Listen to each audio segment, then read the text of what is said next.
Hi, so I'm going to stand over here because my slides advance on their own. So I'm talking about sonars and the ability for us to look into the water column and onto the sea floor. This is really a kind of concept where we only know 5% of the world's ocean has actually been mapped. Think about it, only 5%. What mapping the seafloor does for us is let us look at the geomorphic processes that create the ocean environment. We're in a fjorded environment. We have shallow sills, deep basins, where the sea level rise and river incisions of Chesapeake Bay are totally different. We're a unique place because we actually invented the way to do this. So it was the east coast of Vancouver Island and Washington coast where they would drop a leaded ball on a line to measure the depth, put paraffin on that ball and pull up the mud and say what was down there.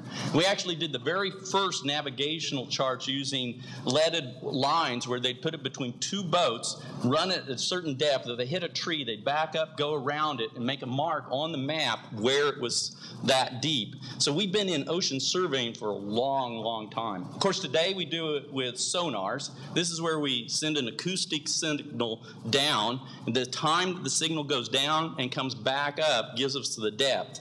Now, we've advanced this a lot to the idea of where we can work with a single acoustic beam at a frequency that is so deep that it goes through the sediment and hits solid rock, or a multi-beam where the frequency can be spread over the bottom and listen to at all of these different angles.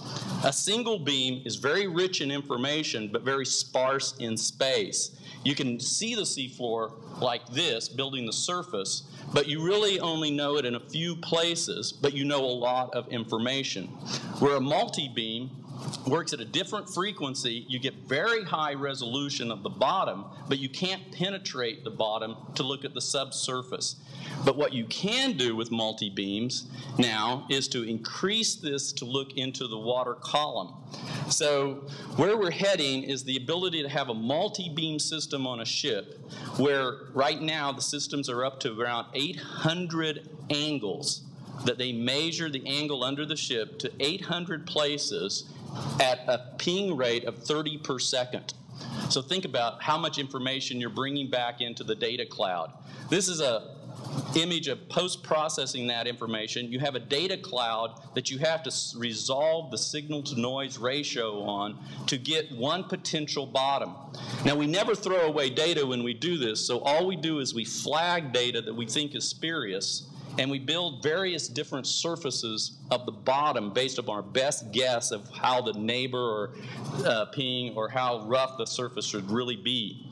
We have to correct for tides, the sound velocity, and on the left is the raw data, and on the right is our best guess of creating the bottom. But come on, that's a beautiful picture. Come on. So from this, we move into the idea that we're sending the signal through the water column. So here's an image of thinking of this profile, 30 of these per second.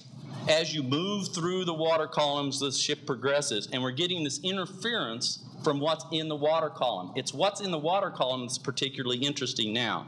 On the right, you see these slices, and you can see interference that we've filtered out. And on the top, you see us moving across it. And this is a bubble field that is gas evading off of the bottom. In this case, here's two images of looking at methane bubbles evading off of the bottom. These are over 1,000 meters high off the bottom of methane escaping off of the bottom. Come on. That's cool, right? So here is some work from Julie Keister. It's going to go up in a moment. She's actually got some maps of methane evasion and the zooplankton that species that are associated with it. And this is a survey that we did out on the Washington coast of methane coming off of the bottom. Now, of course, if you can do this, the really cool thing to do is to look at very high resolution of what's in the water column. And here you see us processing it down to look at a sunken ship. And you can actually see the lines that are on the mast of the ship. So the big picture here is that we can use water column backscatter to look at very fine objects, bubbles, the orientation of derelict gear, anything that's in the water column now. This is basically me. If you have any questions, come back and find me.